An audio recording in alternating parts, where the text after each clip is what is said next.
తెనాలి మండలం కటేవరం గ్రామంలో శ్రీకృష్ణాష్టమి పండుగ వేడుకల ముగింపును అంగరంగ వైభవంగా నిర్వహించారు. ఈ ఉత్సవ వేడుకలకు మాజీ శాసనసభ్యులు అన్నబత్తిని శివకుమార్ ముఖ్య అతిథిగా పాల్గొన్నారు.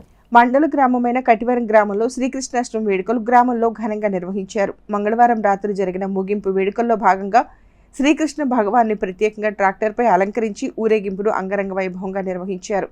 ఈ ఊరేగింపు కార్యక్రమాన్ని మాజీ శాసనసభ్యులు అన్నబత్తిని శివకుమార్ ప్రారంభించారు. ఇదే సమయంలో గుడిలోని శ్రీకృష్ణ భగవాన్ని దర్శించుకుని పూజలు చేశారు. తదనంతరం గ్రామంలో జరిగిన స్వామివార్ల ఊరేగింపులో మాజీ ఎమ్మెల్యే అన్నాబత్తిని శివకుమార్ కూడా పాల్గొన్నారు. ఈ కార్యక్రమంలో గంపల శివనాగేశ్వరరావు, మైలా భాను, జెడ్పీటీసీ పిల్లి ఉమాప్రణతి, తాడిపైన అఖిలేష్, దేశు శ్రీనివాసరావు, బాజీ తదితర వైఎస్ఆర్సీపీ నాయకులు, గ్రామస్తులు పాల్గొన్నారు.